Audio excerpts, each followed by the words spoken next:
Hola, bueno, todos bienvenidos. Estamos en una jornada compleja, difícil. Es un tema que a todos nos resulta dificultoso y que presenta un montón de aristas.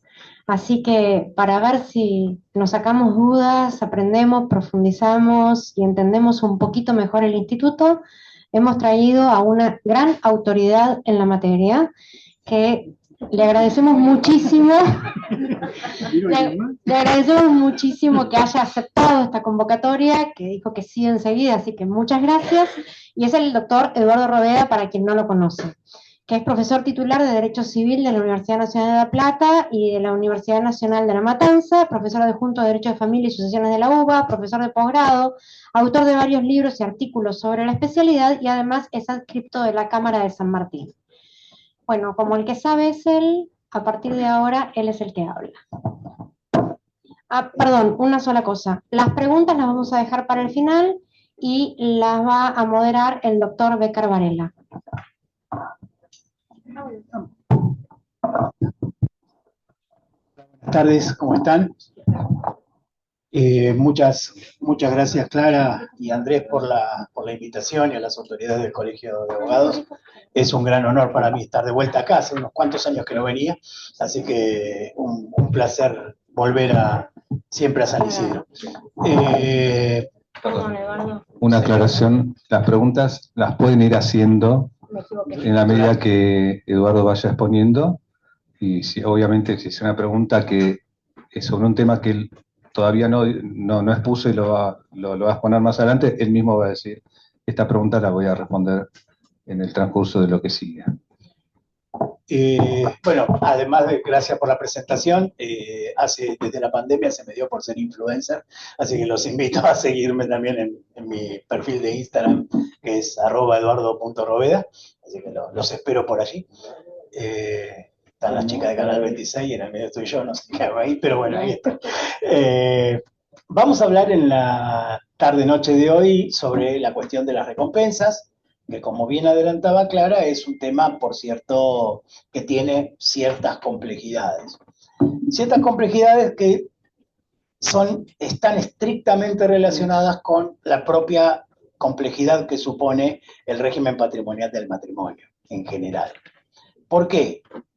Porque el estudio del régimen patrimonial del matrimonio nos obliga a repasar todo el derecho civil y todo el derecho comercial. Entonces, porque los cónyuges son personas complicadas, o sea, entonces contratan, forman sociedades, invierten en criptoactivos, o sea, constituyen usufructo, hacen un montón de cosas y, claro, uno está acostumbrado en el estudio en la facultad que va estudiando y va estudiando como compartimento estanco. O sea, bueno, terminó obligaciones, chao, no estudio más obligaciones. Y vamos a contrato y vamos al real. En cambio, el régimen patrimonial del matrimonio te obliga a repasar todo. ¿Sí? Entonces, la principal complicación que tiene en general el régimen patrimonial del matrimonio es precisamente esa obligación de buscar o de encontrar todo. Y dentro de ese panorama se inscribe la cuestión de las recompensas, que en la práctica de los tribunales en muchas ocasiones las vemos confundidas con otras pretensiones. Entonces, se titula recompensas y lo que se pide es una atribución de vivienda.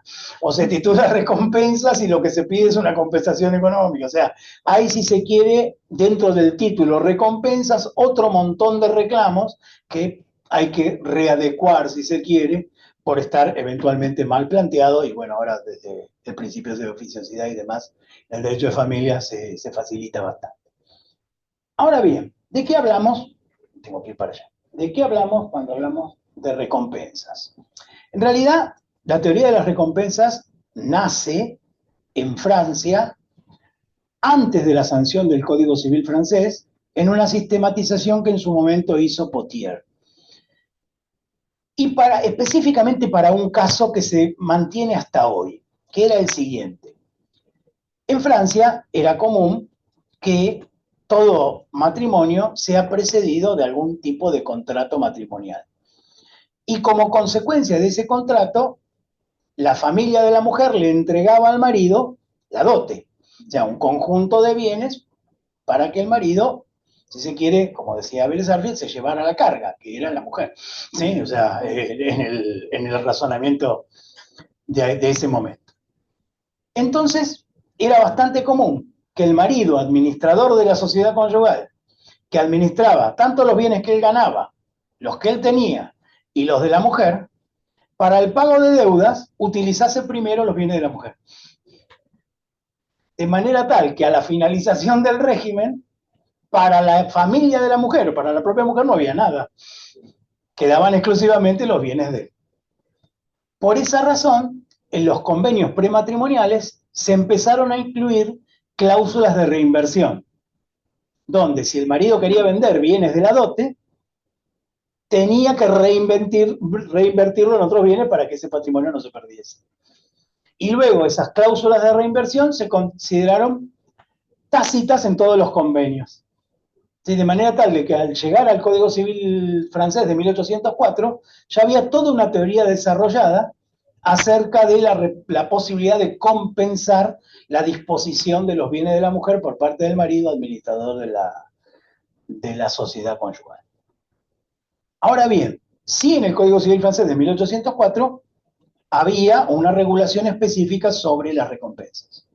En cambio, en el Código Civil de Vélez Arfield, esa sistematización no existió. O sea, no había un capítulo del régimen de la sociedad conyugal dedicado a las recompensas. Sin embargo, Vélez, en algunos artículos, hacía referencia a las recompensas, aun cuando no los había regulado sistemáticamente. Y esto llevó a un primer debate en nuestra doctrina nacional, donde el debate era, ¿hay recompensas en todos los casos o exclusivamente en aquellos casos que están expresamente nominados en el Código Civil? Sí, o sea, solo se puede reclamar recompensas si está dicho en el Código Civil o si eventualmente existe esa posibilidad. La postura que triunfó fue la postura amplia, donde había recompensa siempre que hubiese un aprovechamiento del patrimonio de uno de los cónyuges contra la comunidad o un aprovechamiento del patrimonio de la comunidad contra el patrimonio propio de los cónyuges, que es en definitiva el concepto actual de recompensas que encontramos en el primer párrafo del artículo 491. El artículo 491 del Código Civil y Comercial establece el concepto de recompensa. ¿Por qué tiene un concepto de recompensa? Y porque básicamente el código lo redactaron docentes. Entonces, en muchas instituciones nos encontramos con definiciones propias de lo que decimos en la facultad. ¿Sí? Yo no participé, así que puedo criticar sin problema, pero encontramos en muchas ocasiones, les voy a poner un ejemplo, nosotros en la facultad, que tenemos de la época de mi maestro, Abel Fleitas, un caso sobre calificación de bienes que son 20 supuestos. Los alumnos lo odian, ¿sí? Los alumnos lo aborrecen. Si uno sigue ese caso, es el artículo 464. O sea, básicamente es uno por uno, los casos resuelven, adelante, doctora, se resuelven en el 464. Ahora bien, el Código Civil y Comercial, que de alguna manera ayornó las normas del régimen de bienes del matrimonio, porque recién lo comentábamos antes de entrar. El principal problema que teníamos quienes estudiamos con el Código Civil era encontrar el régimen de bienes del matrimonio, que estaba en el título de los contratos, ¿sí? Y en el medio, además de estar en el título de los contratos, tenía normas como capas geológicas. O sea, había normas de Vélez, normas de la 11357 del año 26, normas del año 54, la 14394, normas de la 17711 del año 68, normas de la 23515 del año 87 y por último normas de la 26618 del año 2010, que es la ley de matrimonio igualitario. O sea que había ahí una mezcolanza infernal. Y parte de la virtud, si se quiere, del Código Civil y Comercial es regular de manera sistemática y ayornada la cuestión de todo el régimen patrimonial del matrimonio, incluidas las recompensas en los artículos 488 a 495 del actual Código Civil y Comercial. me parece un error metodológico, pero la definición está en el tercer artículo, es el 491, ¿no? Que define a las recompensas como créditos entre cónyuges que se actualizan en la extinción de la comunidad. Esto es algo importante. No hay posibilidad de reclamar recompensas vigente la comunidad de ganancias, o sea, solo hay recompensas extinguida la comunidad de ganancias, generados por el incremento del patrimonio de uno de los cónyuges a costa de la comunidad, o el incremento o por el aumento del haber ganancial en detrimento del patrimonio propio de uno de ellos. Es decir, que la idea que subyace en materia de recompensas es la de mantener o reequilibrar, si se quiere, los patrimonios cuando hay un aprovechamiento por parte de uno de los cónyuges del patrimonio ganancial, o a la inversa, un aprovechamiento de la comunidad de ganancias contra el patrimonio de uno de los cónyuges. Siempre entonces hablamos de la parte que optan por la ganancia. Ah, sí, por supuesto. Bueno, es que en realidad, en términos estadísticos, creo que el 99% de los matrimonios, es cierto que la gente cada vez se casa menos, pero el 99% de los matrimonios está dentro del régimen de comunidad, y este es un problema propio del régimen de comunidad, no existe en el régimen de separación de bienes porque no hay comunidad como tal, ¿sí? En realidad, ahí hay otro tema, ¿no? Que me desvío un minutito, pero vuelvo, les prometo. Recién lo hablábamos con Andrés. En el régimen argentino, la comunidad es diferida. ¿Diferida cuándo? A cuando el matrimonio se termina. ¿Sí? Esto es paradojal, como una comunidad de bienes va a nacer cuando la comunidad personal que le dio origen se terminó. ¿Sí? Pero si lo analizamos con un poquito más de profundidad, nos vamos a encontrar que todo el derecho de familia es así. El derecho de familia empieza cuando la familia termina. Tan sencillo como eso. ¿Por qué? Y, naturalmente, si mi madre me llama y me dice, mira, no me alcanza la jubilación, Eduardo, ayúdame, lo lógico que le diga, sí, mamá, te transfiero. O sea, si me hago el tonto, ¿qué va a hacer mi mamá? ¿Me va a demandar? Esperemos que no, pero me va a demandar. Tengo mis hermanos también que pueden aportar, pero me va a demandar. Entonces, si me va a demandar, que ahí hay derecho de familia, ya no hay familia como tal que resolvió la cuestión. Volviendo al tema de que nos ocupa, entonces, en la etapa de liquidación, es decir, extinguido el vínculo conyugal, sea por divorcio, sea por muerte de uno de los cónyuges, en el caso más común, hay otros, pero esos son los dos más comunes, se abre la posibilidad de reclamar la partición de la comunidad de ganancias, que se acaba de formar, por cierto, y los eventuales reclamos de recompensas a partir de lo ahora dispuesto por los artículos 488 y siguientes del Código Civil y Comercial. ¿Sí? Avanzamos. Para acá. Una primera cuestión interesante es preguntarse ¿cuál es la ley aplicable a la cuestión de las recompensas? ¿Por qué hago esta primera diferenciación? Porque puede suceder que la comunidad se haya extinguido en el régimen anterior, pero los cónyuges no hayan partido los bienes, sino hasta la entrada en vigencia del Código Civil y Comercial. ¿Y ahí qué ley aplicamos? ¿La ley de la extinción o la ley de el momento de la efectiva partición? Ahí hay fallos en ambos sentidos, ¿sí? Hay algún fallo que he visto que dice, el artículo 7, que es el que habla de la ley aplicable, establece el principio de la aplicación inmediata de la ley nueva. Pero esa aplicación no es posible a situaciones que hayan concluido en el régimen anterior. Entonces, si el divorcio quedó firme en el régimen anterior, luego no podrá aplicársele a ese divorcio la regla de la liquidación del Código Nuevo. Y otros fallos, les estoy mandando uno que seguramente se los harán llegar en el PowerPoint, donde se dice, no, esto es una consecuencia en vigencia al momento de entrada en vigencia del código, y por lo tanto habrá de aplicarse el Código Nuevo.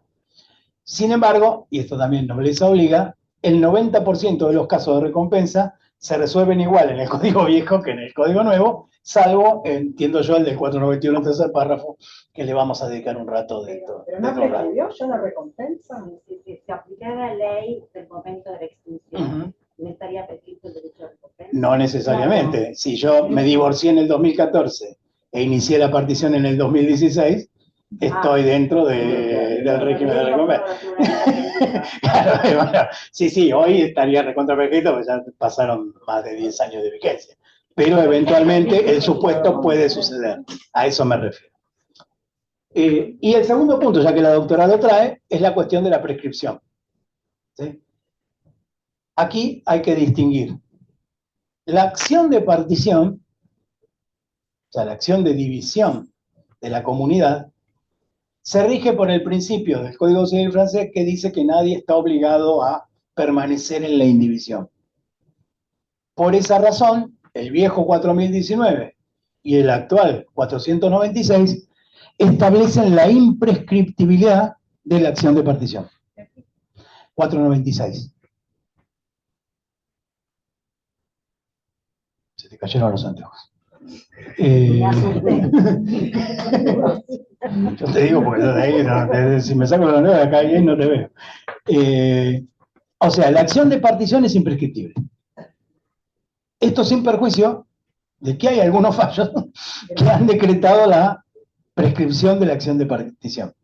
Antes de venir comentábamos con los doctores que la Corte de la Provincia tiene un fallo de hace un par de años que por perspectiva de género y situación de vulnerabilidad consideró prescripta una acción de liquidación promovida por el ex marido 20 y pico de años después de la declaración del divorcio, cuando la mujer tenía una muy avanzada edad y probablemente con la mitad del bien que le tocaba no iba a poder proveerse una vivienda. ¿Sí? O sea que si bien está dicho que la acción de liquidación es imprescriptible, hay fallos que dicen lo contrario. O sea, no creo que sean doctrina, en tanto son un fallo aislado en un caso muy especial, pero lo cierto es que hay algunos fallos que han ido por ese lado. Ahora bien, la acción de recompensas sí prescribe. Y prescribe, en el código actual, a los 5 años de la fecha de extinción de la comunidad. ¿Sí? Que en el caso de muerte es la muerte de uno de los cónyuges. Y en el caso de divorcio, ahí hay que hacer una pequeña diferenciación. Si bien la sentencia de divorcio tiene efecto retroactivo al día de la notificación de la demanda o al día de la separación de hecho en su caso, mientras los cónyuges sean cónyuges, la prescripción está suspendida entre ellos. Por lo tanto, el plazo de 5 años habrá de contarse desde el momento que adquiere firmeza la sentencia de divorcio en el caso. ¿Sí? Porque el 2543 establece la suspensión de la corrida de la prescripción para el caso de extinción por divorcio. Pero una consulta, sí. Esta distinción de que la perdón. Las preguntas las hacemos con micrófono porque se está grabando. Se está grabando y si no, no sale tu pregunta. Adelante. Esta distinción de que la acción de recompensa prescribe a los 5 años, ¿surge por la prescripción general? Claro. Este fallo que les traigo de la Suprema Corte de Mendoza, del año 2005, dice: la acción para reclamar las recompensas entre los cónyuges se rige por el plazo genérico de prescripción de 10 años. Como el fallo del 2005, el plazo genérico era de 10 años. En el actual, el plazo genérico es de 5. Okay. Yo estoy de acuerdo con eso. Hay un debate genérico que muchos, por lo menos me acuerdo en la jornada del Austral, que hubo una posición sobre eso, y muchos decían que como estaba a caballo de la acción de partición, era imprescriptible. Coincido con usted que para mí no, que se aplica la prescripción genérica, pero... En realidad, por principio general, toda acción es prescriptible, salvo que la ley establezca su imprescriptibilidad. ¿Sí? Y aquí no hay ninguna ley que diga que la acción de recompensa es imprescriptible. Es cierto que la acción de recompensa siempre se va a presentar en el momento de la liquidación, pero lo cierto es que ahí se puede oponer prescripción y entiendo que la defensa de prescripción correría. Doctor.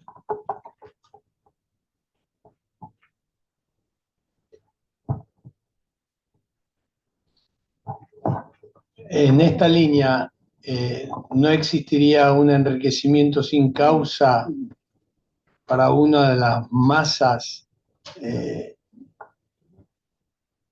por no haber ejercido la acción? y el 10 a cubo no sería el momento de la partición?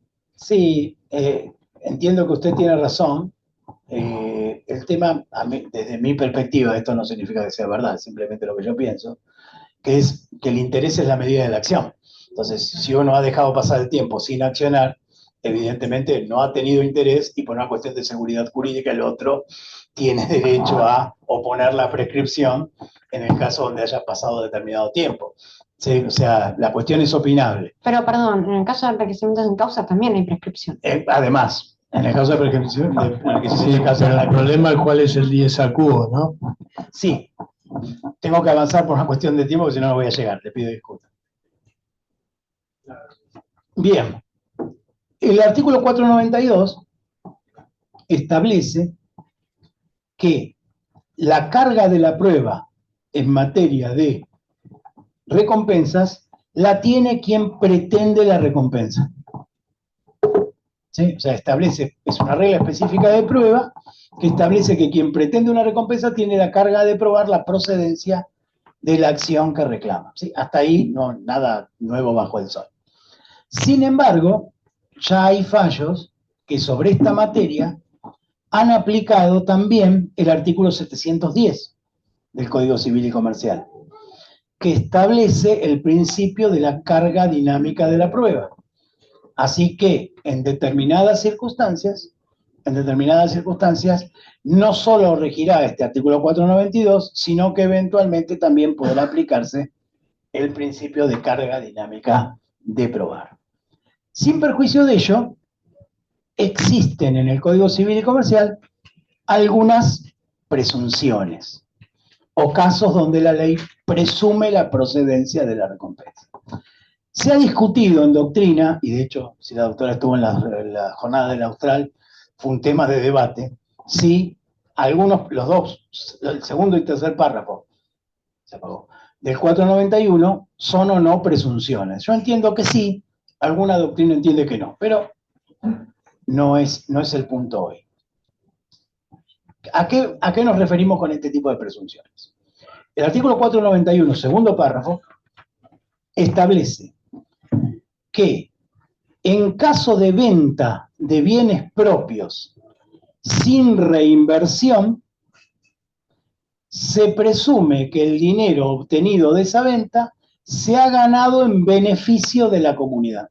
Se ha gastado, perdón, en beneficio de la comunidad. Y en consecuencia, corresponde una recompensa a favor del cónyuge titular del bien propio vendido y contra la comunidad. Esto lo dispone expresamente el artículo 491, segundo párrafo. Bien, ahí hay un punto. Si se reinvierte, el nuevo bien es propio por el principio de subrogación real. O sea, tenía un departamento de soltero, lo vendí, me compré otro, ese otro tiene el mismo carácter, principio de subrogación real. Si no se reinvierte, el código presume, siguiendo la mayoría de la doctrina del Código Viejo, que ese dinero ha sido gastado en obligaciones a cargo de la comunidad. Y como ha sido gastado en obligaciones a cargo de la comunidad, corresponde una recompensa. Hasta ahí el planteo del artículo, propiamente dicho. En las jornadas de Corrientes del año pasado, este fue un tema de debate, y se dijo que esta presunción del 491, segundo párrafo, admitía prueba en contrario. Es decir, que el otro cónyuge podía probar que ese dinero no reinvertido en un bien material se había gastado en exclusivo beneficio del cónyuge que vendió. O sea, se fue unos días a Maldivas solo, o sola, por ejemplo. ¿Sí? Aunque las vacaciones son parte de las cargas de la comunidad, aunque sea solo, parte de la comunidad. Por ahí era necesario que se fuera Sí, solo claro, mantener para una conservar a conservar. preservar el matrimonio. Tal cual. Bien, bueno, no voy a entrar ahí. Nos vamos a al pasto total. Perdón, Ahí volvemos. ¿Puedo hacer una preguntita? Sí. O sea que este segundo párrafo del 491 de alguna manera contradice el 492, que dice que tiene que Sí, probar. en Acá realidad, no tengo que probar nada. En realidad, yo creo que esto funcionaría así. El 492 te da una regla general, y el 491, segunda parte, y la tercera parte que vamos a analizar en unos minutos, te dan una norma especial de presunción de recompensa. Entonces, el cónyuge que hizo la erogación, o sea que vendió su bien propio y lo gastó, le basta con decir vendí el bien propio y lo gasté. Si el otro quiere que la recompensa no proceda, tendrá la carga de probar que ese bien ha sido, la venta de ese bien ha sido utilizado para otros fines diferentes a los de la comunidad. Sí, se me ocurre el pago de la deuda de un hermano, que no es carga de la comunidad. Sí, lo que pasa es que ahí sería más claro porque el 4 no, ya voy a llegar a eso, pero voy a llegar a eso. Bien, veamos algunos fallos sobre estos aspectos. Prometo volver a la capitalización de utilidades con profundidad. Sí. Espera, que sin micrófono. No, pero se lo paso yo. Dale.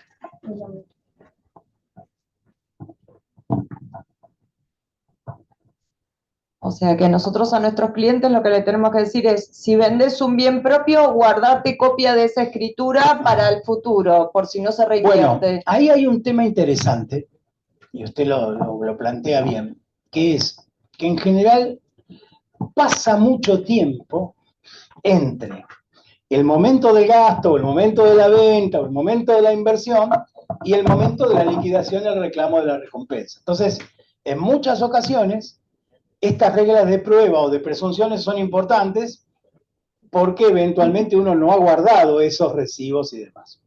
Además, digamos también en estos términos, que en general el cónyuge es un acreedor desprevenido, porque la relación se basa en confianza, entonces no voy a estar guardando los recibos si total está todo bien. ¿Sí? Hasta que está todo mal y no tengo los recibos. Es como que en general estas reglas de prueba atienden a esas dificultades en materia probatoria. Como les adelantaba, en las jornadas nacionales del 2025 de Corrientes, se habló sobre la cuestión del 492 y la regla del 710. La conclusión aprobada por mayoría fue la siguiente. El artículo 492 debe ser interpretado en consonancia con el título séptimo, que es procesos de familia y principios generales del proceso de familia. Y específicamente con el artículo 710, dando lugar a la amplitud probatoria y a las cargas probatorias dinámicas, 15, 2 y 3 abstenciones. ¿Sí? Algunos fallos. Este es de la sala F. Cabe presumir, iuris tantum, que el producido del bien propio de uno de los cónyuges redunda en beneficio de la sociedad conyugal y admitir el derecho de recompensa reclamado. Pues para que opere la presunción en tal sentido, solo se requiere que el enajenante acredite la venta y recepción del precio. Lo que hablábamos de que el 491 recoge la jurisprudencia mayoritaria sobre el punto, ¿sí? Correspondiendo en consecuencia al otro cónyuge, justificar que los fondos no fueron realmente empleados en beneficio de la comunidad, sea porque se reinvirtieron en la compra de otro bien propio o porque se destinaron a actos extraños a aquella. Para allá. Este es de la sala J del año 2019. Las normas concernientes al régimen de bienes del matrimonio son de orden público y como tales no son disponibles por las partes.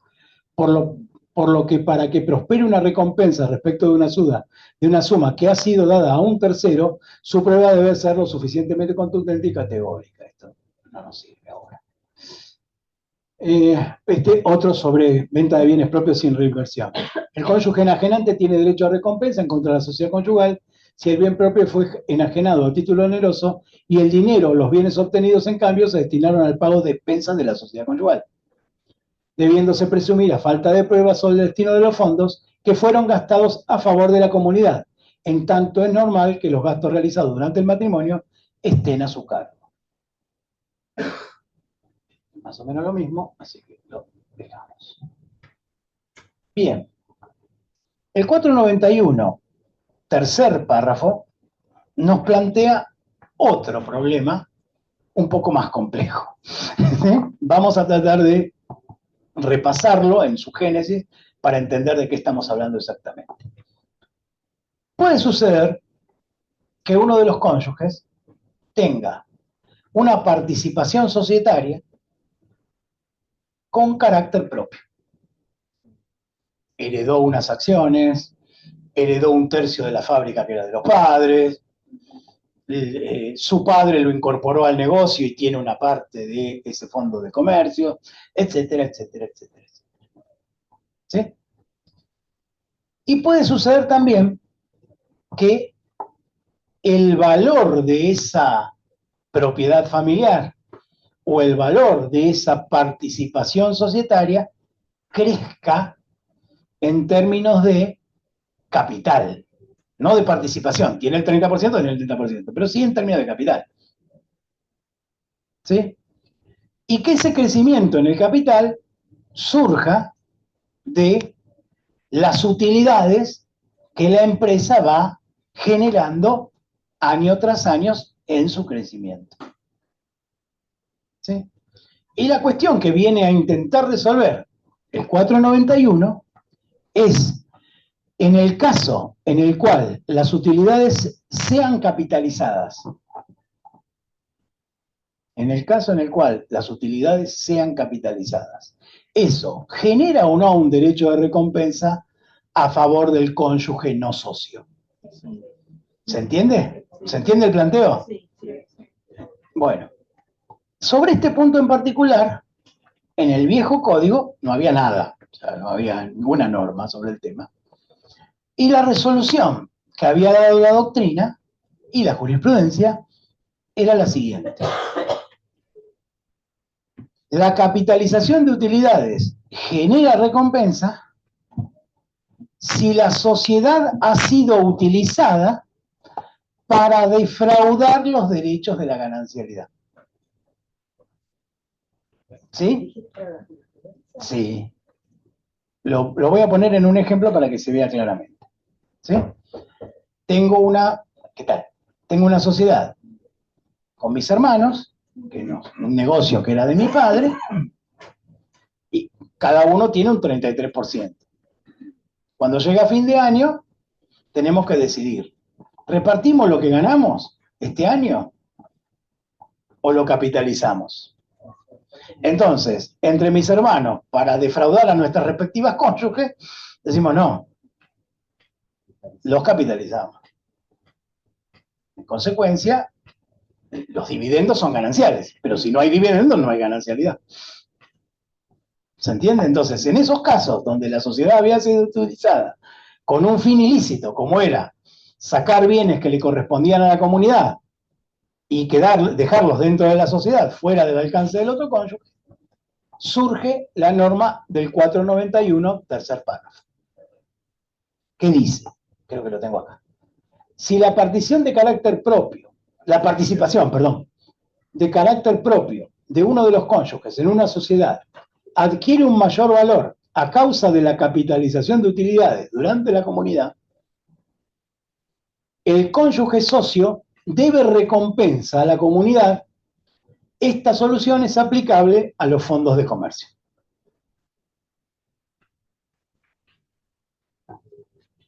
Entonces, ¿cuál es la solución legal? La solución legal es contraria a la línea jurisprudencial precedente.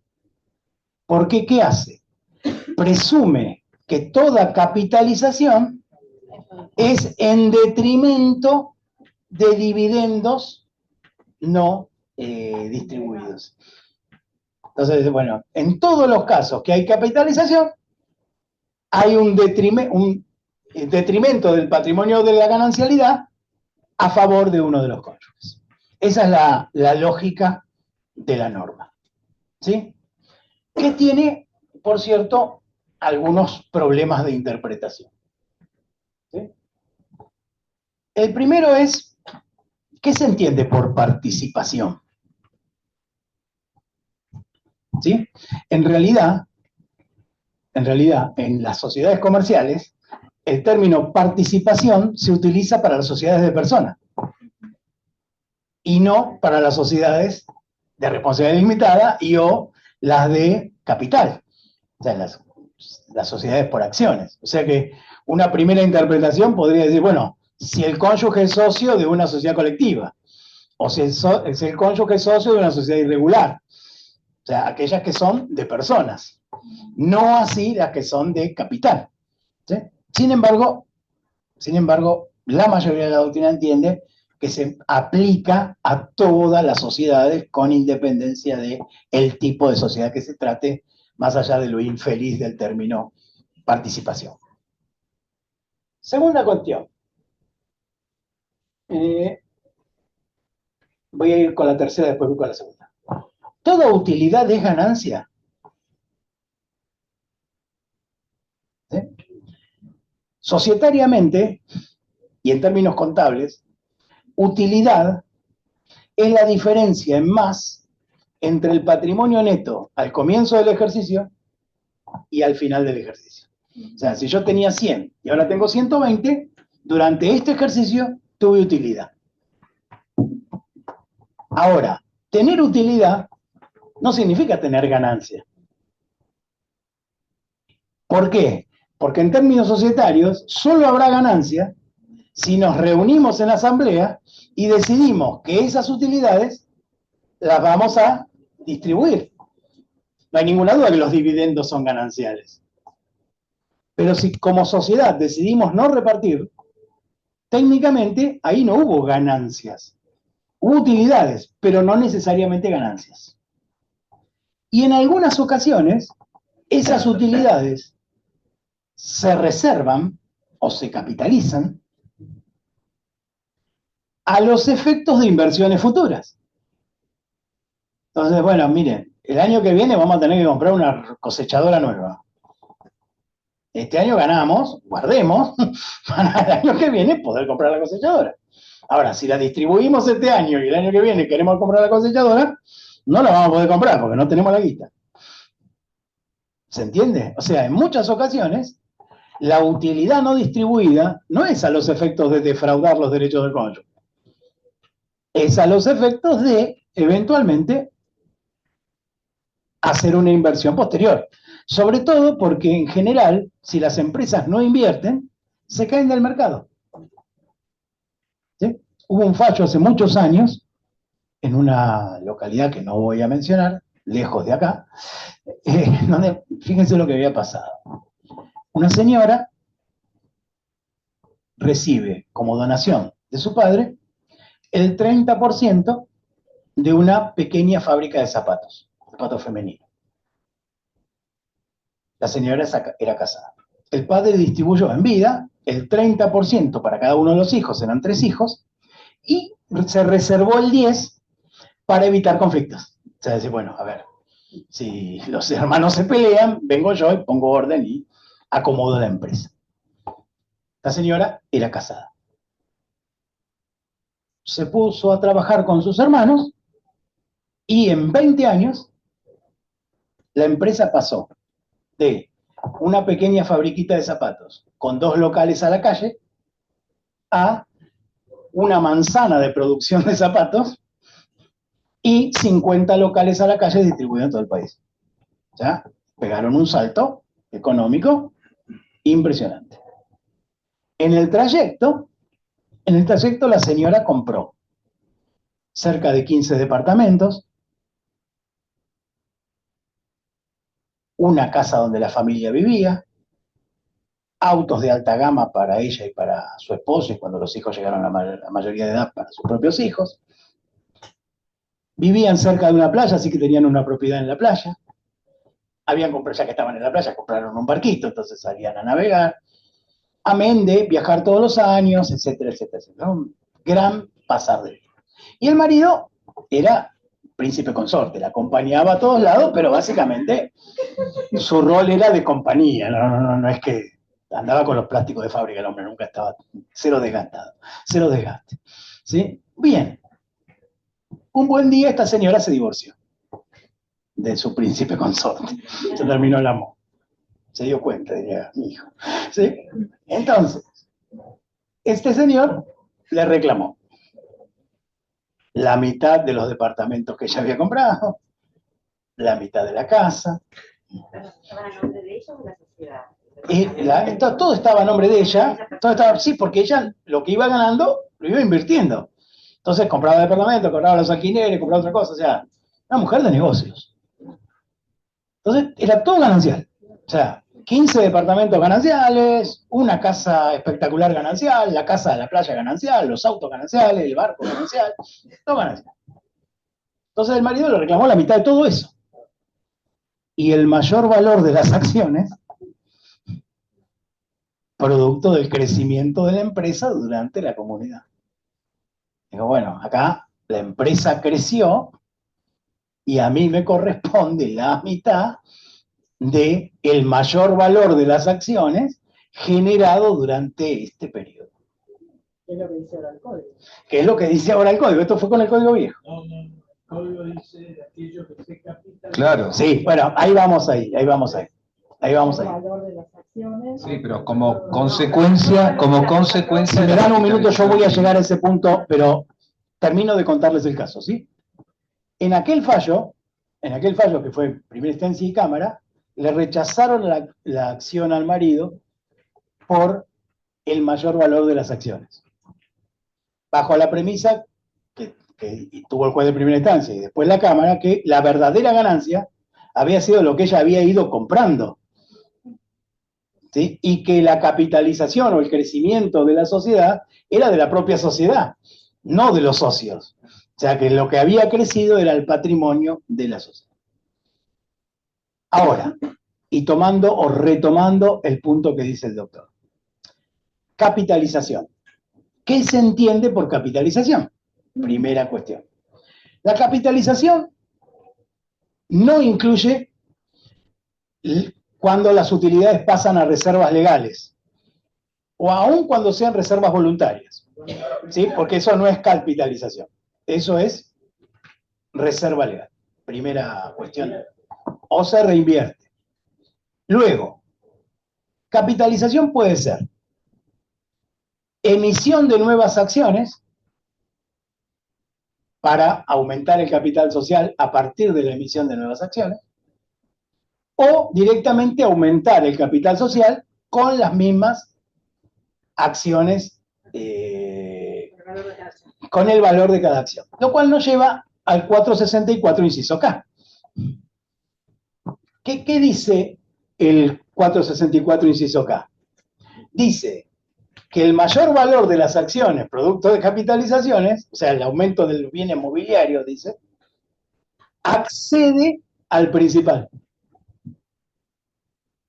Y en consecuencia tiene carácter propio.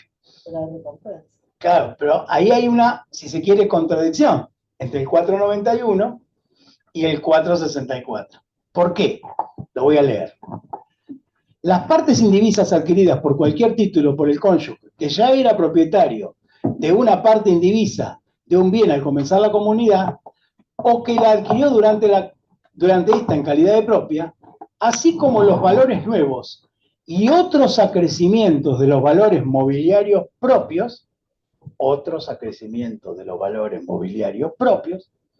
sin perjuicio de la recompensa debida a la comunidad, en caso de haberse invertido bienes de esta para su adquisición. Y aquí no se invierten bienes de esta, sino que se invierten bienes de la sociedad para esa capitalización. O sea que entre el 491 que estamos analizando y este artículo 464, inciso K, hay una contradicción. A mi entender, hay una contradicción. Doctor.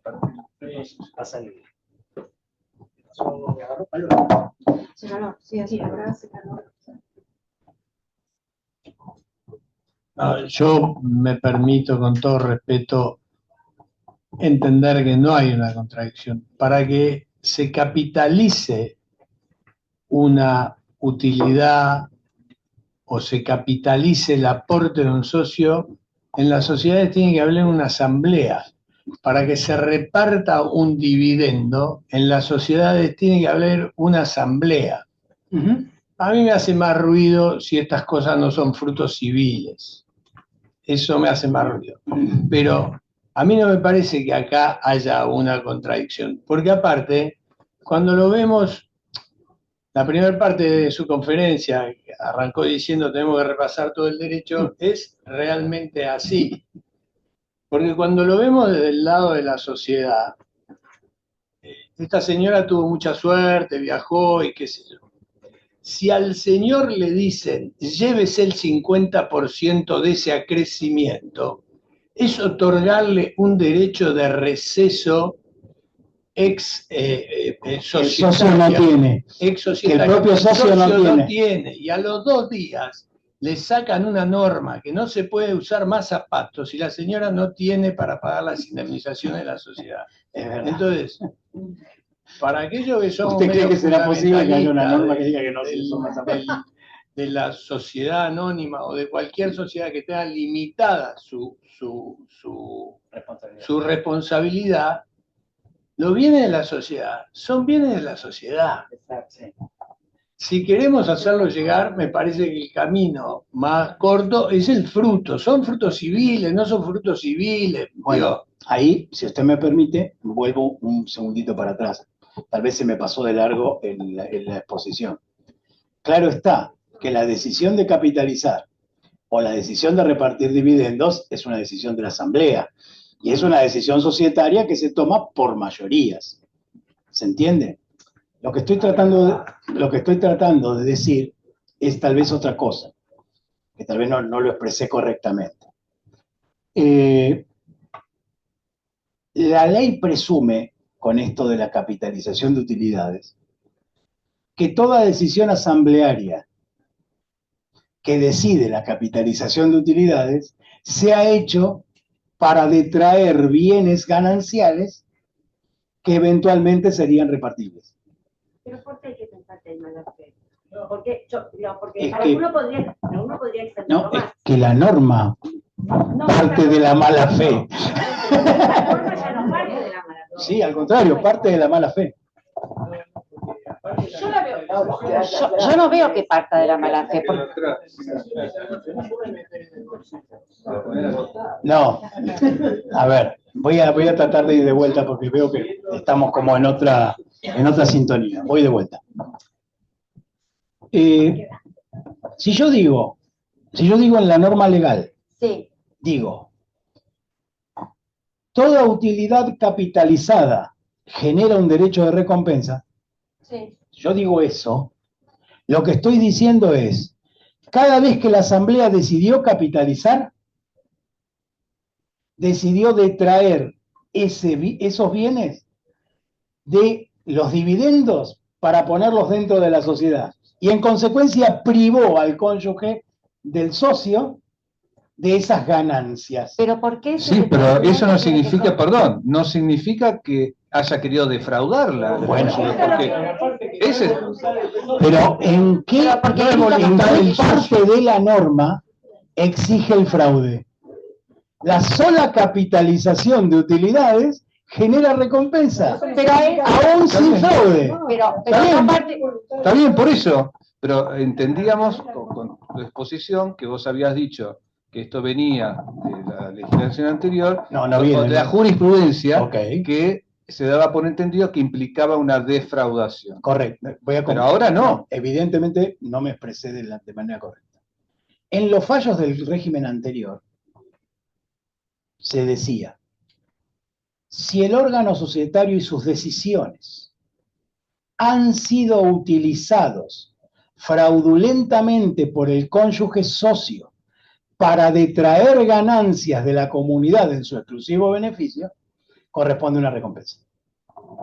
¿En qué caso se daba eso? En aquellos casos donde el cónyuge era o un socio mayoritario o eventualmente se trataba de una sociedad familiar donde el cónyuge socio tenía un, digamos, ascendente mayor sobre el resto de los socios. ¿Sí?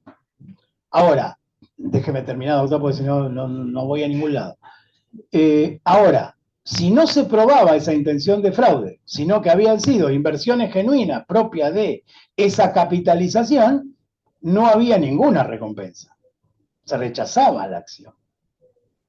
Si ustedes leen el texto del 491, y yo insisto, voy a volver al texto del 491, que está en la... Esperen que tengo que volver uno para atrás. Sí. Fíjense lo que dice.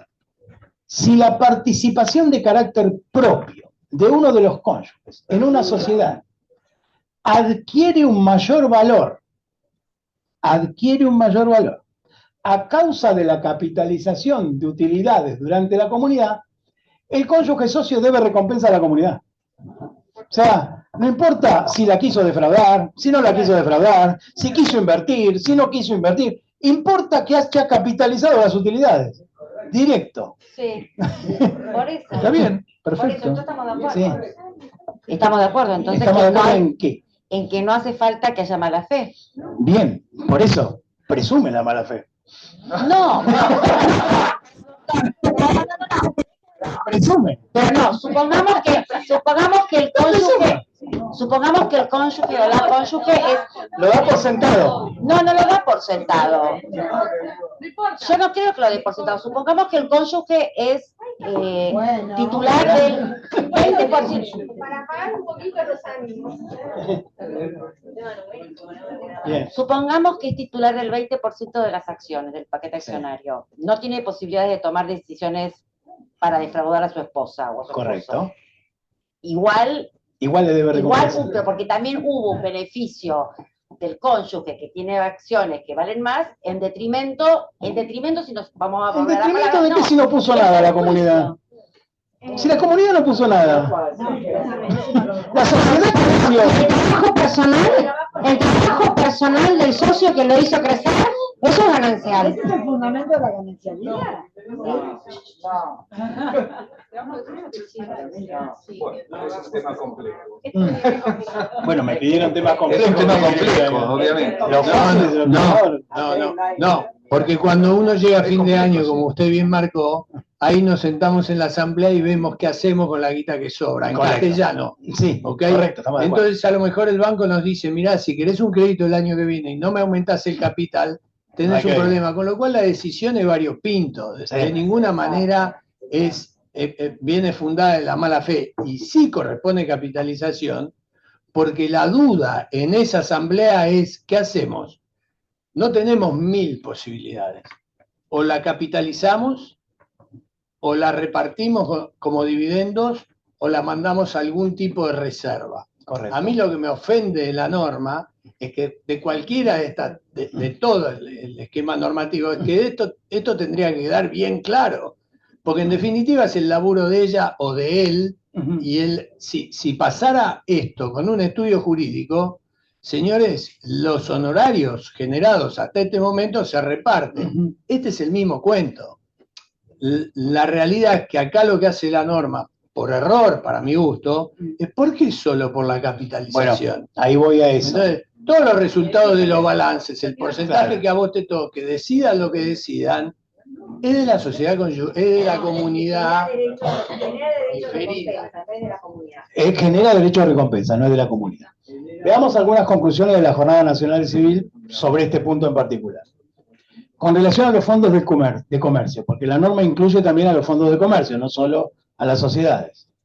El supuesto previsto en el tercer párrafo del 491, el cónyuge socio o titular de un fondo de comercio de carácter propio puede probar que las utilidades que han sido capitalizadas no fueron detraídas fraudulentamente de la comunidad para impedir el progreso de la recompensa, aprobada por mayoría de 20 miembros. ¿Sí?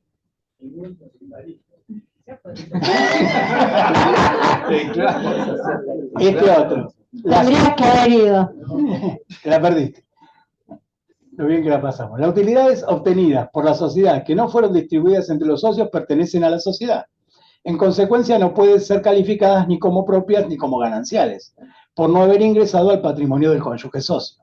Sin embargo, ante indicios de utilización abusiva de la estructura societaria como instrumento de fraude y con el fin de salvaguardar los derechos del cónyuge no socio en la liquidación de la comunidad, se pueden utilizar las distintas herramientas que brinda la ley, en este caso el 491, la nada misma.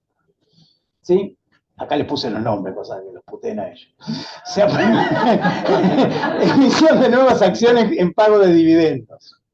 ¿Sí? Acá hubo dos posturas, una mayoritaria y una minoritaria. Para la mayoría, debe interpretarse que las acciones emitidas en concepto de pago de dividendos de participaciones propias deben calificarse como propias y generan derecho de recompensa a favor de la comunidad. El segundo despacho. Debe interpretarse que las acciones emitidas en concepto de pago de dividendos de participaciones propias deben calificarse como gananciales en virtud de lo dispuesto por el 465, inciso C, que es el que dice que son el fruto del trabajo durante el matrimonio. El mayor valor por prestigio empresario. Puede ser que la sociedad adquiera mayor valor como consecuencia de que es una empresa instalada en el mercado y demás. Eso no se recompensa, ¿sí? Porque es propio de la sociedad. Derecho de preferencia. O sea, puede ser que uno de los cónyuges adquiera acciones como consecuencia del ejercicio de derecho de preferencia. Las nuevas acciones suscritas por el cónyuge socio en virtud del derecho de preferencia accesorio o acciones propias deben ser calificadas como propias por aplicación del principio de accesión, sin perjuicio de la recompensa debida a la comunidad si las mismas fueron adquiridas con fondos gananciales. Artículo 464, inciso K. ¿Vas a hablar de cómo se...? Al final. Prometo llegar ahí. Bien. ¿Cuáles son los supuestos expresamente admitidos por el ordenamiento como supuestos de recompensa? ¿Sí? Además de esto que ya hemos visto. Bien. Recompensas a favor de la comunidad. Bienes recibidos a título gratuito, herencia, legado, donación, pero que para su adquisición hay que hacer erogaciones y o pagar cargos. ¿Sí? Me hacen una donación, pero es una donación con cargo y el cargo lo pago con fondos gananciales. En ese caso habrá una recompensa por los fondos gananciales utilizados para la adquisición de un bien propio. Bienes adquiridos en parte con fondos propios y en parte con fondos gananciales. Aquí, y esto es un supuesto bastante común, puede ser que uno de los cónyuges tenga una parte del dinero propia o venda un bien de naturaleza propia y compre otro utilizando además fondos gananciales. Como el código no admite calificaciones duales, la calificación será única, o propio o ganancial. Y esa calificación estará determinada por el mayor valor. Entonces, si el 60% de los fondos son propios, y el 40%, al revés, si el 60% de los fondos son propios y el 40% gananciales, la recompensa será a favor de la comunidad por el 40% de los fondos gananciales invertidos. Pues vamos a ver que esto no es tan lineal, tiene sus vueltas. ¿Sí? Bienes incorporados por accesión a cosas propias. El supuesto típico, edificación en terreno del otro cónyuge. ¿Sí? La máxima del derecho jamás. Jamás construyas en el terreno del otro. Más viejo que la carapeta, ¿sí? Adquisiciones posteriores a la adquisición de bienes originariamente propios. Esto es, por ejemplo, heredo de mi padre 1/3 de la casa familiar y con fondos gananciales compro los 2/3 restantes. Ahí no se aplica la regla del mayor valor, sino la regla de la adquisición originaria, el viejo plenario Sáenz de la Cámara Nacional Civil. Acrecimiento de valores mobiliarios propios, como podría ser el crecimiento de valor de acciones. La ropa y los objetos de uso personal. Eso es propio. Pero si su valor es muy elevado en relación al resto de los bienes de la comunidad, puede generar un derecho de recompensa. ¿Sí? Por ejemplo, la de más Piqué, que sale una fortuna. Sí, lo que pasa es que la Bessi no estaba casado, ¿eh? Atención. Ahí no había recompensa, ahí hubo un pedido de compensación económica. Un mal abogado que la llevó a juicio. En parte se había compensado y hablaron de bienes, ropas y tal. De bienes suntuarios, carteras sobre todo, me imagino que es la debilidad. Había un viejo fallo de la Cámara de la Plata, de un tapado de zorro de Groenlandia, O sea, la mujer tenía un tapado de zorro de Groenlandia de mucho valor, obviamente los tiempos han cambiado y ya no se admiten las pieles, ahora hay toda una condena social con el tema de las pieles. Ahora volvieron de moda, mira, me tengo que ayornar. Donde la mujer tenía un tapado de zorro de Groenlandia y el marido decía, bueno, ese tapado salió una fortuna y se pagó con fondos gananciales que no recompensa, y la Cámara de la Plata le rechaza la demanda, le dice, no, esta es una ropa, los objetos personales son de carácter propio. Sí. Los objetos para el ejercicio del trabajo o la profesión. No. ¿Son propios? Sí. Pero el código ahora establece expresamente que si se han comprado con bienes gananciales, generan un derecho de recompensa. Esto incluye, por ejemplo, la compu del abogado, la biblioteca, pero instrumental médico, odontológico, oftalmológico, eventualmente puede tener gran valor. Las indemnizaciones cobradas por seguro cuando el pago de la prima se realizó con fondos gananciales. Imaginen ustedes que tengo un auto de carácter propio, pero con mi sueldo pago el seguro. Si me pagan la destrucción total del auto, el dinero que voy a recibir va a ser propio, porque el auto era propio. Pero habrá un derecho de recompensa por el pago de las primas de seguro durante la vigencia de la comunidad. No hemos llegado tan lejos. ¿Cómo? No hemos llegado tan lejos, pero es posible. ¿Sí? En cuanto otro tipo de recompensas también que están previstas en el código. Las denominadas donaciones remuneratorias. ¿Sí? El abogado atiende a un cliente y no le cobra, eso no está bien, pero lo hace, ¿sí? Y el cliente le trae unos vinos, ¿sí? De regalo, ¿sí? Unos catenas, unos buenos, ¿sí? Entonces, en ese caso, si el donatario tiene acción contra el donante para perseguirle un crédito, esa donación es de naturaleza remuneratoria y por lo tanto son bienes gananciales o eventualmente pueden generar un derecho de recompensa. El ganado. ¿De qué estamos hablando acá? Bueno, el código tiene un supuesto especial que es el siguiente. En el código viejo había dudas acerca de qué pasaba cuando uno de los cónyuges aportaba a la comunidad ganado. ¿Por qué? Porque las crías son frutos y en tanto gananciales. Entonces, si yo aportaba hoy 100 vacas propias, dentro de 10 años al divorcio, de las vacas que aporté no quedaba ninguna, porque en la explotación natural de la cosa, pero sí quedaban las crías. Entonces, de acuerdo al código, todas esas crías eran gananciales. Ante ese supuesto, la doctrina aplicó lo que se llamaba la teoría de la conservación del plantel. ¿Qué es esto de la conservación del plantel? Solo son gananciales aquellas que exceden el capital originario. Entonces, si yo tenía 100 y ahora tengo 160, solo 60 serán gananciales, el resto son propios. Ahora el código le agregó una vueltita más. ¿Cuál es la mejora genética? Entonces yo tengo 100 vacas medio pelo, media berretona. Pero me voy a la rural, ahora que faltan unos pocos días para la rural, y me compro un toro campeón. Y me lo llevo a mi campo para alegría de mis vacas.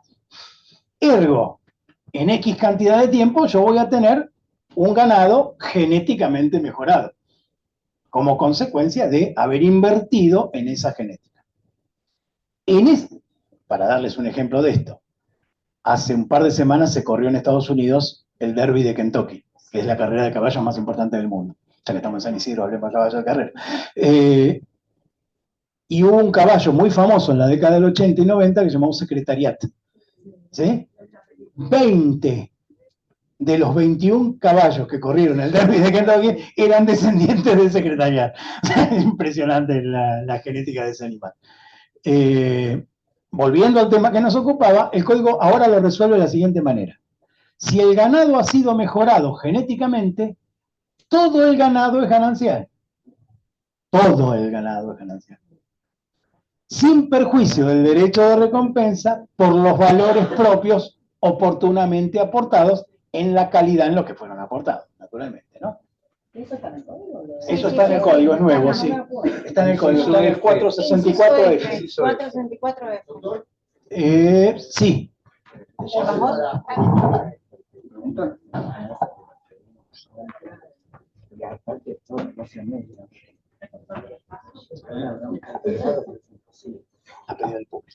Doctor, como contaba, ¿cómo hace la sociedad para calcular en 20 o 30 años todo el ganado que pasó por esa estancia? Es que en realidad, a ver, puede llevar el número de crías, vientres y todo. Ok.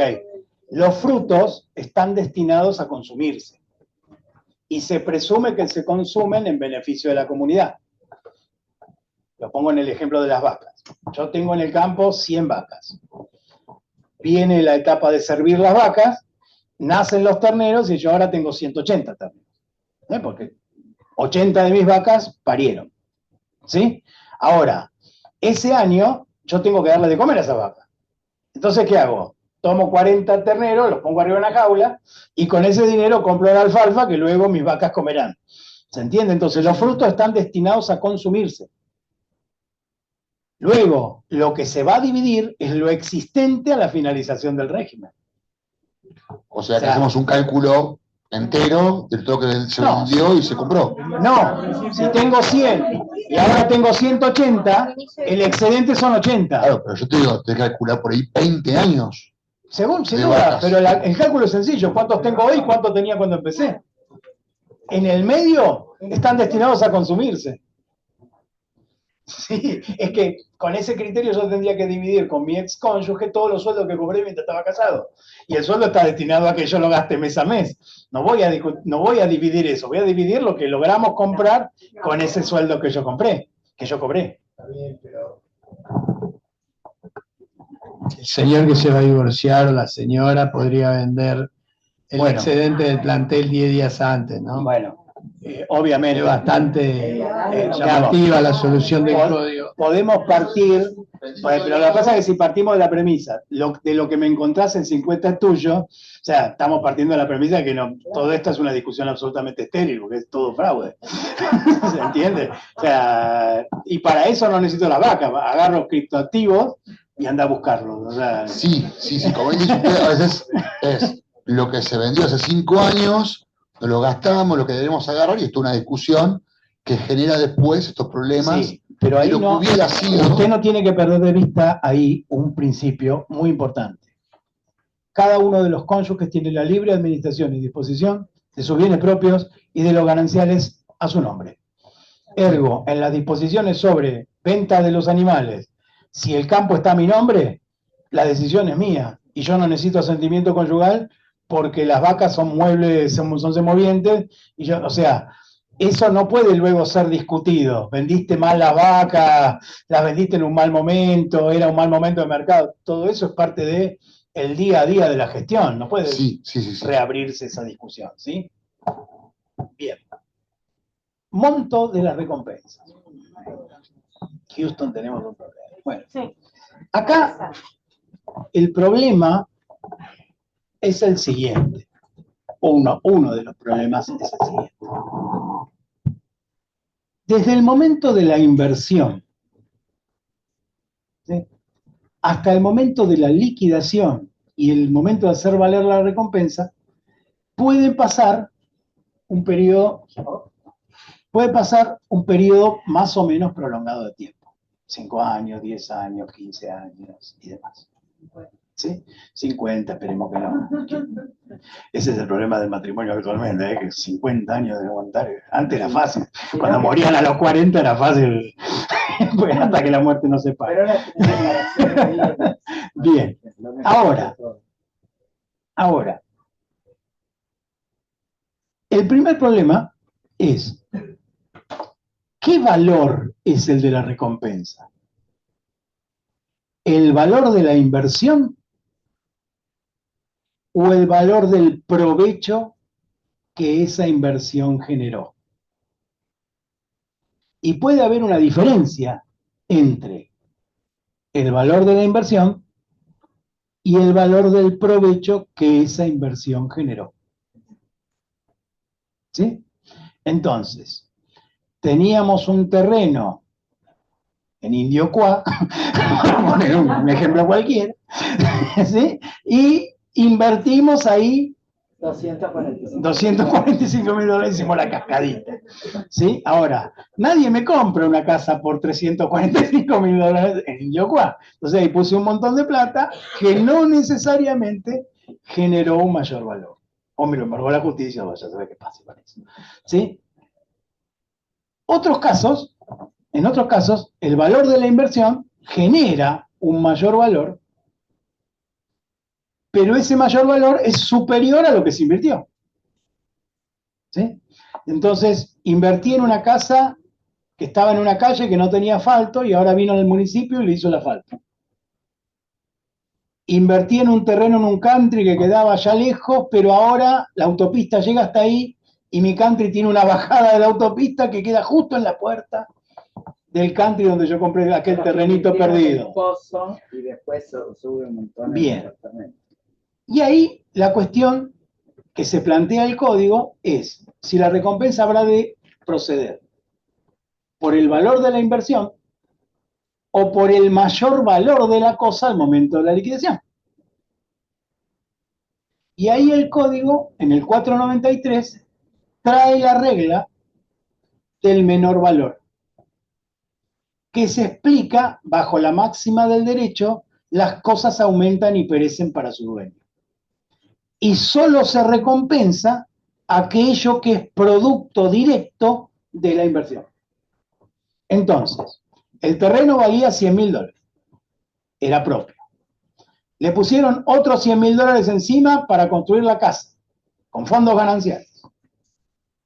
Pero la casa vale 250.000 dólares. ¿Por qué? Porque se revalorizó el country, porque no tenía golf y ahora tiene golf, porque no tenía clubhouse y ahora tiene clubhouse, porque la autopista pasa por la puerta y antes no pasaba, etcétera, etcétera, etcétera. Y ahí el código se plantea la regla del menor valor, porque dice, no, a ver, el mayor valor aquí no depende de la inversión, sino de circunstancias ajenas a la inversión. Y en consecuencia, la recompensa procede por el menor de los valores. O sea, cuando hay una diferencia entre lo invertido y el mayor valor generado, la recompensa siempre procederá por el mayor de los valores. Por el menor de los valores, perdón. Esta solución tiene algunas cosas difíciles de explicar, pero vamos por partes. Primero, la norma nos dice que el valor, propiamente dicho, debe ser evaluado a valores constantes. O sea que ahí hay unas fórmulas contables, si se quiere, para determinar cuál era el verdadero valor en el momento de la inversión y cuál es el verdadero valor ahora. No es necesariamente 5 dólares, 10 dólares, no es el valor del dólar. El valor del dólar es otro precio del mercado, si se quiere, con las particularidades que tiene el mercado del dólar en la Argentina. Así que ahí hay una primera cuestión. Una segunda cuestión es que en muchas ocasiones lo invertido no genera valor. ¿Sí? Ejemplo. Ustedes son muy chicos, pero en la década del 70 se utilizaba o se usaba construir casas en desniveles. ¿Sí? El living 12 escalones más abajo, la cocina 13 escalones más arriba. Se dividían los espacios por desniveles. ¿Sí? Qué viejo que estamos, ¿sí? Yo cumplí 60, así que me hago cargo. Ahora bien, esas construcciones no generaban mayor valor. ¿Por qué? Porque uno se levantaba a la noche a tomar un vaso de agua hasta la ladera y era muy probable que se quebrara el tobillo, porque uno crecía y tenía problemas, tenía que andar en silla de ruedas y resulta que había un montón de ambiente al que no podía ir porque no podía llegar con la silla. Entonces, no genera valor, se invirtió, pero no genera valor. Otro ejemplo, en este personal, en mi primer matrimonio, estábamos buscando para comprar una casa, y vamos a ver una casa que tenía un living muy grande, con un ventanal hermoso, que daba un parque muy grande, y en el medio del parque había una palmera, enorme la palmera, enorme. Entonces, el señor que me quería vender la casa me cuenta que ella se había enamorado de la palmera y que la había traído de Entre Ríos en un camión a la palmera. y que había contratado una grúa y la había pasado por arriba de la casa, la palmera, había hecho un pozo en el medio del parque y ahí había enterrado la palmera. Y yo, mientras este buen señor hablaba, pensaba para mí adentro, lo primero que hago es comprar esta casa, o sea, tengo que gastarme un montón de guita en el que hace el pozo, la grúa, pasarla por arriba y demás, porque claro, yo quería el parque para jugar al fútbol con mi hijo y esa palmera estaba en el medio, era imposible jugar al fútbol con mi hijo en ese lugar, ¿no? Entonces, esa inversión no generó ningún valor, a pesar de que se invirtió. Ante esta posibilidad, el código establece que la recompensa procede por el valor de la inversión, aun cuando no haya generado mayor valor o provecho. Y hay un caso especial que ha generado controversias en la doctrina nacional actualmente, que es el caso donde se adquiere una propiedad en partes con fondos propios y en parte con fondos gananciales. Un caso que resolvió la Suprema Corte de la Provincia de Buenos Aires en el año 95, donde el caso era exactamente así como les voy a contar, suponiendo que hablamos en valores constantes, ¿sí? Uno de los cónyuges había aportado $60.000 propios y $40.000 gananciales para la compra de un inmueble por $100.000. Eso fue más o menos en el 85. En el 95, cuando se divorciaron, ese bien salía $220.000. Porque estaba en una buena zona, porque la zona había mejorado, etcétera, etcétera, etcétera. Entonces, la mujer reclama para la comunidad la recompensa. Y dice, cuando aportamos estos fondos gananciales, era el 40% del valor del bien. Por lo tanto, a mí me corresponde el 40% de $220.000. El 20. Bueno, sí, pero digamos, la comunidad tiene un crédito por el 40%, después a ella le va a tocar el 20%. Tiene usted razón. Y el marido contesta demanda y dice, no, acá la comunidad puso $40.000, luego la recompensa procede por $40.000. Y en ese fallo, la Corte de la Provincia de Buenos Aires termina resolviendo que la recompensa procede por el 40% del valor actual del bien. Ahora, si ese mismo problema lo planteamos bajo la luz del Código Nuevo, la respuesta es la inversa, porque el menor valor son lo oportunamente aportado y demás. En las jornadas nacionales de Corrientes del año pasado, se entendió que el 493 solo se refería a los casos de mejoras y no a los casos en los cuales se había aportado en parte dinero propio y en parte dinero ganancial. Pero en definitiva es hacerle decir al código lo que el código no dice, digámoslo así. Doctora. Perdón. Dale, llévale Le llevo después. Yo. Después hago yo. Y después yo. Bueno. Bien. Esta me quiere complicar. Si querés, damos números. Sí. Entonces, de acuerdo a lo de la jornada, se aplicaría el criterio anterior.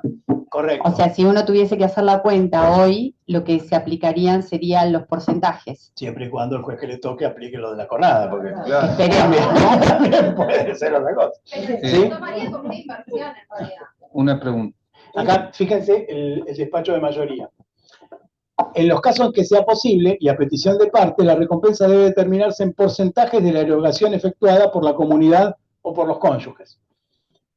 Computado a valores constantes, evitando de esta forma el enriquecimiento patrimonial de una masa a costa del empobrecimiento de la otra. ¿Sí? Esta fue por mayoría. Sí, una pregunta. Sí. En el ejemplo de la palmera, Sí. donde se invirtió, no sé, vamos a inventar $50.000 para sacar la palmera, No hacer sé, el pozo. por ahí 10.000 sí, pero Bueno. 50 no creo, pero 10.000 sí. Y resulta que no generó ningún provecho. Según el código, habría una recompensa por esos $10.000. Correcto. Pero no hubo provecho. O sea, no hubo un enriquecimiento de una masa a costa de la otra. Y ese es el principio fundamental de la recompensa. Con lo cual, ahí entraría en ahí contradicción. directamente no habría recompensa. recompensa. Claro, lo que pasa es que el código te dice que sí, hay recompensa por el menor de los valores. Pero cuando te define lo que es la recompensa, te habla del beneficio. El beneficio de una masa a expensas de la otra, en detrimento de la otra. Acá no hay beneficio. No, ahí está el perjuicio de una masa a expensas de la otra, porque no hubo beneficio, pero alguien puso la plata. Está bien, pero obviamente que se gastó plata, pero no se incrementó la masa, una masa a costa de la otra, no se incrementó. No, sí, se detrayó, claro. ¿Cuál es la diferencia? Pusiste la palmera porque te gustaba tomar mate mirando la palmera. Durante 10 años miraste la palmera y eso te causó el beneficio espiritual. De la misma manera que te causó un beneficio espiritual irte de vacaciones. ¿Cuál sería la diferencia? Capaz que en ninguno de los casos debía haber recompensa. Perdón, pero las vacaciones se ve más fácil. No, perdón, quiero decir una cosa. En estas normas funciona. hay otra paradoja, que es que si no hay ningún beneficio, el que puso la plata recupera todo lo que puso, pero si el beneficio es un peso, va a recuperar un peso, no $10.000, porque es el menor de los valores. Entonces hay una paradoja ahí que no. Eso fue la ponencia de Marisa Herrera, que dijo exactamente eso. Okay, porque eso es algo que no logro entender. El tema ahí, yo creo que el problema del 493, para mí, es la importación indiscriminada de normas. ¿Sí? A ver, voy a tratar de poner en algún ejemplo viejo. ¿Sí?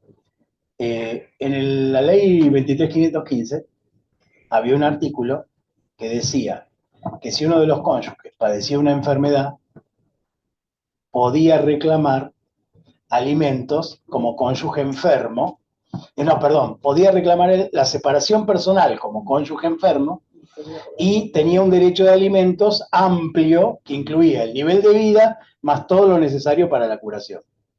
Eso decía el 203, el viejo 203. ¿Sí? ¿Qué pasó? Esa norma la trajo al ordenamiento argentino Pelucio del Código Civil francés. ¿Sabe cuántas veces se aplicó esa norma en el derecho argentino? Nunca. ¿Por qué?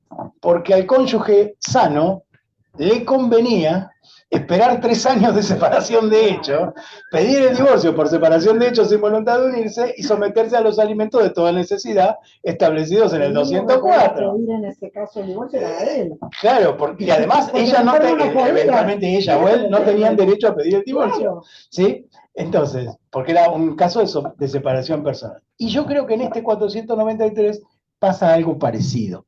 La norma extraída del Código Civil francés por esta lógica de las cosas aumentan y perecen para su dueño. Pero usted vio que los europeos en general, y los franceses en particular, son gente muy aburrida. O sea, su moneda vale siempre más o menos lo mismo. Sus carreras profesionales van en general en ascenso sin complicaciones. Entonces, claro, es fácil establecer mayor o menor valor en un sistema estable.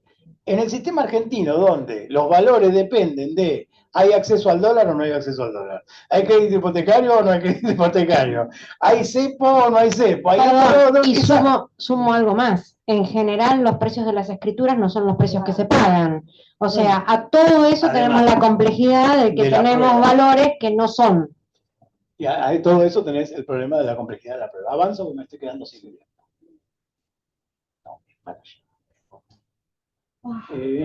Este es el fallo de la Corte de la Provincia.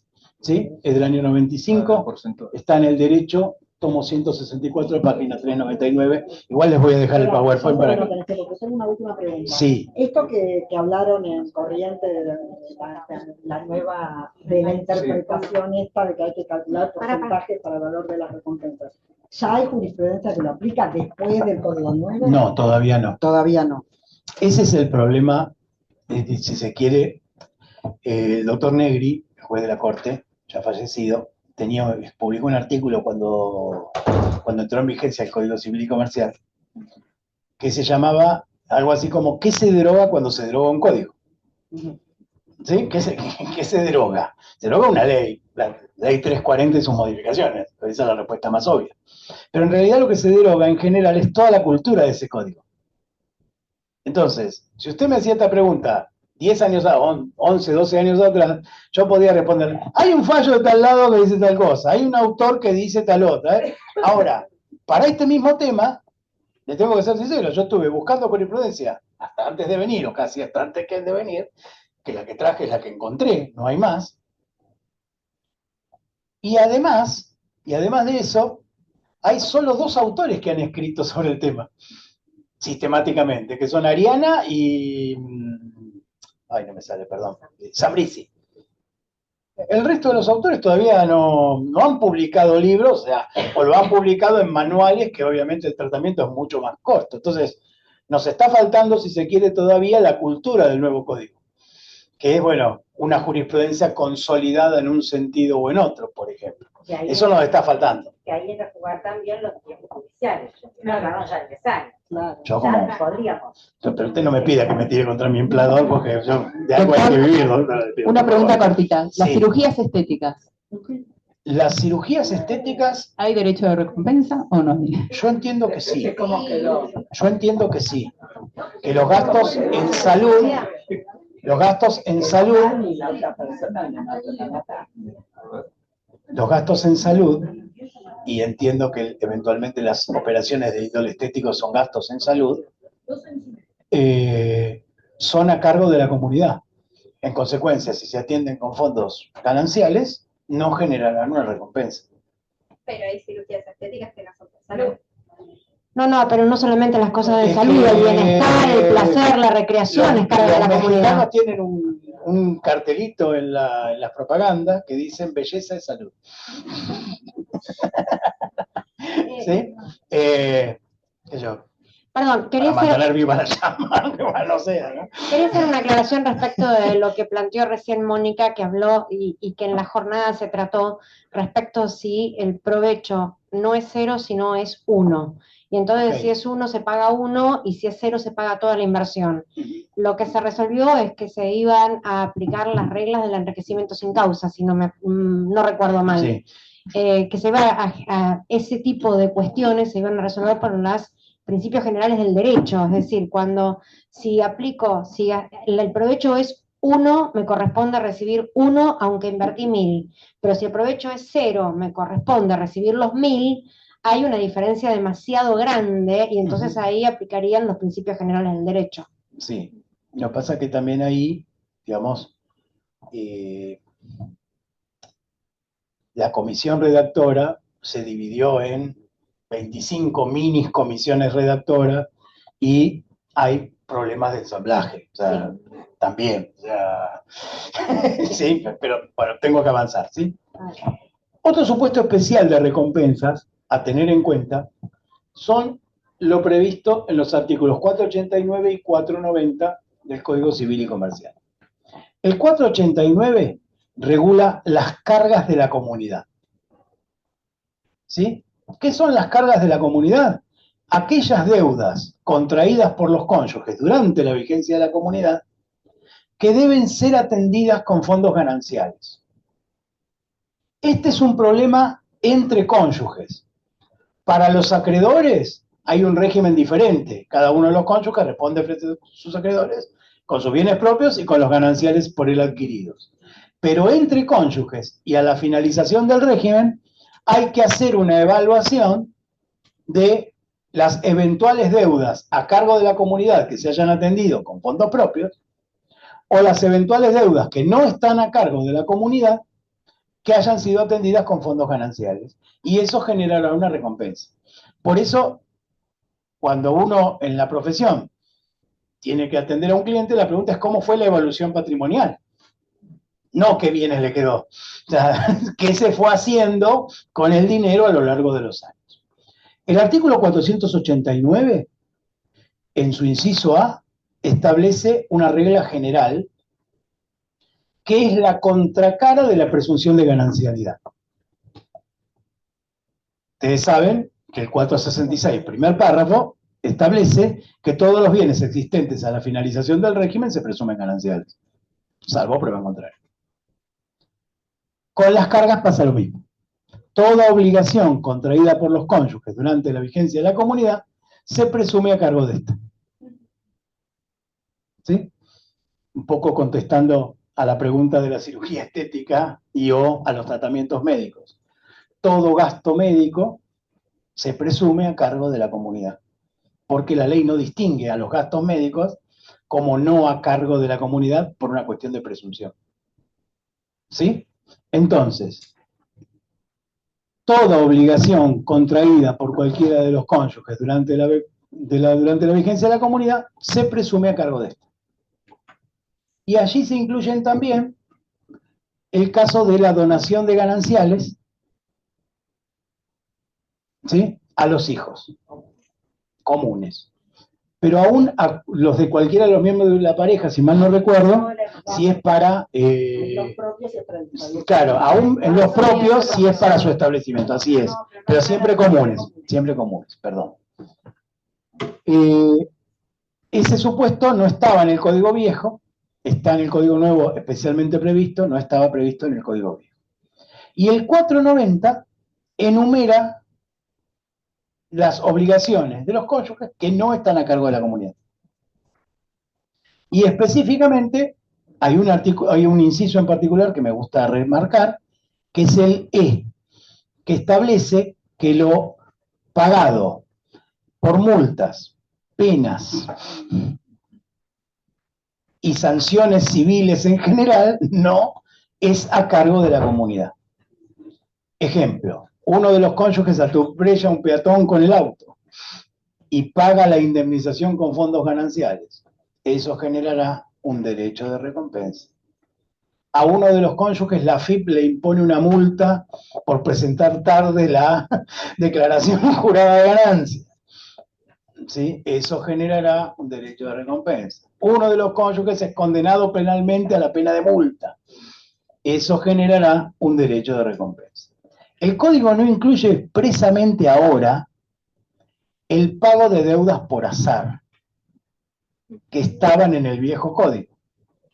¿Sí? Fui a jugar al póker con amigos, ¿sí? Me gasté un montón de dinero ganancial. ¿Sí? Y aquí, si bien el código no lo dice, yo entiendo que las deudas de juego son a cargo de la comunidad. ¿Por qué? No por la ludopatía, por otra cosa. Porque lo ganado por azar es ganancial. Entonces, si lo ganado por azar es ganancial, lo perdido por azar tiene que ser a cargo de la comunidad. Bueno, pero hay un caso muy interesante, ya que está, lo comento, que es un caso de Dolores de hace unos 15 años, donde lo que pasó fue esto. Uno de los cónyuges una persona soltera, compra una rifa de los bomberos. Las rifas de los bomberos en general uno la compra en diciembre, la paga todo el año y se sortea con el gordo de Navidad de diciembre siguiente. Este señor compra una rifa de los bomberos de Chascomús y el sorteo era una casa en Chascomús, que le habían donado a los bomberos voluntarios. Entonces, empieza a pagar las cuotas mes por mes y en marzo se casa. Llega diciembre, gordo de Navidad, se ganó la casa. Y allí fueron con su cónyuge a vivir a la casa que se había ganado con el sorteo de los bomberos. 20 años después se divorcia. Entonces, su ex esposa dice, esa casa es ganancial, porque vos te la ganaste cuando estábamos casados. Claro, y él contesta, no, yo la rifa la compré en soltero. Por lo tanto, mi derecho a la casa es anterior a la celebración del matrimonio. Pero hubo parte de las cuotas que las compró. Hubo parte de la cuota que la pagó estando casado y parte de la cuota que la pagó siendo soltero. Pero recuerden el criterio de la adquisición originaria. ¿Sí? Acá tenés las 3 cuotas que pagué. Bueno, y para mi sorpresa, la Cámara de Dolores resuelve a favor del marido, confundiendo condición con causa. La condición para participar de un sorteo es comprar la rifa, pero la causa del premio es salir sorteado.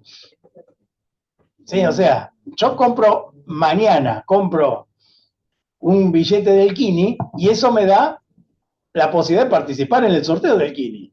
Ahora, Para ganar tengo que tener los 6 números. Si no tengo los 6 números, no gané el kini. ¿Sí? Entonces, no se puede aplicar la regla de la causa o título anterior, porque la causa o título anterior fue solo para participar del sorteo. Ganar fue consecuencia de salir sorteado, no de participar del sorteo. ¿Sí? Pero bueno, así lo resolvieron, no vinieron a la corte, lamentablemente. Te hago una preguntita, puede Sí. ser, cuando una deuda personal de un cónyuge es atendido con fondos gananciales, la comunidad tiene un crédito. Sí, correcto. Ahora, cuando esa deuda personal de un cónyuge es atendido con bienes propios del otro. Eso ya escapa al régimen Ya- patrimonial del matrimonio, es el pago por tercero. Claro, pero es acreedor de alguna Sí, manera. sí, pero es acreedor fuera del régimen de bienes del matrimonio. Está bien. En realidad, ya que tengo un pizarrón, lo voy a usar. Nosotros tenemos en la cátedra una regla para explicar la regla de la recompensa en caso de pago de deudas, que es la siguiente. Si yo utilizo dinero ganancial para pagar una deuda común, no hay recompensa. Si yo utilizo dinero ganancial para pagar una deuda personal, sí hay recompensa. ¿Sí? Si yo utilizo dinero propio para pagar una deuda personal, no hay recompensa. Si yo utilizo dinero propio para pagar una deuda común, hay recompensa. Con eso resolvés todos los supuestos. Hay un único supuesto que está fuera, que es una deuda personal de mi esposa que yo pago con un bien propio mío. Pero en ese caso, ¿qué hago yo? Me subrogo en los derechos del deudor y del acreedor y le cobro el crédito eventualmente, pero estoy fuera del régimen patrimonial del matrimonio. ¿Sí? Me habían pedido, y con esto termino, ¿cómo se hace la recompensa en términos de liquidación? Eso está en el 495 del Código Civil y Comercial, y lo que nos manda es aplicar a las reglas de la colación. Es decir, sumar los valores para luego restarlos de la parte del cónyuge o de la comunidad. Yo lo traje en 2 ejemplos, como lo explicamos en la FAPU, ¿sí? Este es el primero, que es el caso de venta de bienes propios sin reinversión. Artículo 491, segundo párrafo. En este caso, el cónyuge A vendió un bien propio sin reinvertirlo. Y ahora se ha divorciado. Entonces, ¿cómo calculo la recompensa? De la siguiente manera. Al cónyuge que vendió el bien propio le corresponde una recompensa por el 100% del valor que él invirtió. Vamos a suponer 100.000. ¿Y esa recompensa contra quién es? Contra la comunidad. En consecuencia, a la comunidad le voy a anotar una deuda por 100.000. ¿Sí? Luego, en la comunidad existen bienes, X cantidad de bienes, uno vale 300, el otro vale 500 y el otro vale 700. Son todos valores inventados, ¿sí? Entonces, 300 más 500, 800, más 700 son 1,5 millones. Menos 100.000 son 1.400.000. Como esta es la comunidad, lo tengo que dividir por 2. De manera tal de que al cónyuge A le van a quedar 700.000 y al cónyuge B le van a quedar 700.000. Pero como yo resté allá y esto lo dividí por 2, al cónyuge A en realidad le van a quedar los 700.000 de la división de la comunidad con más su crédito por 100.000. ¿Sí? ¿Cómo sé si está bien? 300 más 500 son 800. Más 700 son 1,5 millones. ¿Sí? ¿Cuánto repartí? 1.400.000. Claro, repartí 1.500.000. Pero 100 los traje, si se quiere, idealmente. Los traje idealmente. Al revés.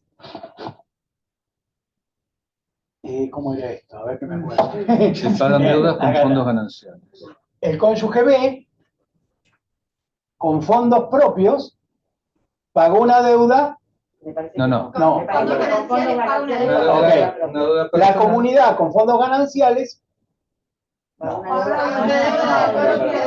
Sí, porque le queda a la comunidad el crédito de 100 y a la de la deuda a veces. Sí. Entonces, con fondos de la comunidad se pagó una deuda personal del cónyuge B. Entonces, ¿qué hago? A la comunidad le sumo 100 y al cónyuge B le resto 100. Luego, los bienes de la comunidad suman 400 más 300 más 100, 800. Más 100 del crédito, 900. Dividido 2, 450 para cada uno. Pero al cónyuge B le tocan 350. ¿Por qué? Porque le resto lo que pagó la comunidad por él. La mejor manera de hacerlo para que uno lo entienda es para mí con 3 columnas.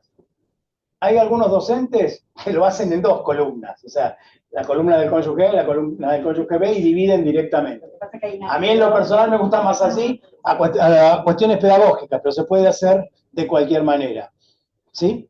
Muy bien. ¿Cómo actualizamos? Supongamos que la No, deuda- estos son valores actualizados. A ver. Claro, pero ¿y qué actualización le aplicamos? Porque ahí va a estar el Bueno, problema. precisamente, el 493 le establece la regla de los valores constantes. Por lo tanto, yo a la liquidación tendré que traer a valores constantes lo oportunamente invertido. ¿Sí? Esa es una operación de tipo contable, o sea, será necesario o una pericia o eventualmente pedir un informe o eventualmente, por ejemplo, consultar un martillero y decir, bueno, ¿cuánto vale esta propiedad? O hacerle una tasación por un martillero y demás. ¿Sí? O sea, en cada caso particular habrá que ver la prueba cuál es para obtener la evaluación. Yo vendí una propiedad, lo que voy a traer después a cualquiera de estos cálculos, no es el valor de la propiedad hoy. Lo que digo es, tenía entendido que si yo vendí una propiedad propia, pasaron 10 años y me divorcio, lo que traigo como derecho de recompensa, lo que pido, no es el valor de esa propiedad hoy, sino que es el valor de lo que yo percibí a valores constantes. Correcto. Porque no es lo mismo. No, es el valor de lo que usted percibió en el estado en que se encontraba en el momento que usted lo percibió. A valores de hoy. O sea, ¿cuánto representa? Que sería, si fuera, 5 millones de pesos hace 5 años y hoy. Está bien, con pesos es más o menos fácil. No sé. No, digo, tenemos un índice de inflación. No, lo que digo no es... es solo inflación. El valor constante no es solo la actualización por inflación, porque no necesariamente ese producto puede haber sumado valor igual que la inflación. Porque puede haber condiciones de mercado restrictivas que no necesariamente hacen subir las propiedades. Pero que no me importa más el producto. Yo decidí vender la propiedad. Correcto. Ya está, el producto no está más en la discusión. Correcto, el producto no está más en la discusión. Yo lo vendí Está por 100 cuánto pesos. vale esos $100.000 que usted cobró. ¿Cuánto vale hoy? ¿Cuánto vale hoy? Y eso será un cálculo actuarial. O sea, que es traer una suma Claro. de un lugar a otro, o sea, de un momento a otro. ¿Sí? Bueno, No, interés ahí no hay hay una, cónyuge. ahí hay una discusión. Hay algunos autores que dicen que se deben intereses por la recompensa desde el momento de la extinción de la comunidad. Y hay otros autores que dicen que se deben intereses de la recompensa desde el momento en el cual la recompensa es otorgada. O sea, desde el momento de la sentencia que reconoce la recompensa. Ahí, pero nunca durante el matrimonio. Esa discusión todavía está vigente porque el código no la resuelve. ¿Sí? Yo termino acá por hoy. Les vuelvo a agradecer. Espero que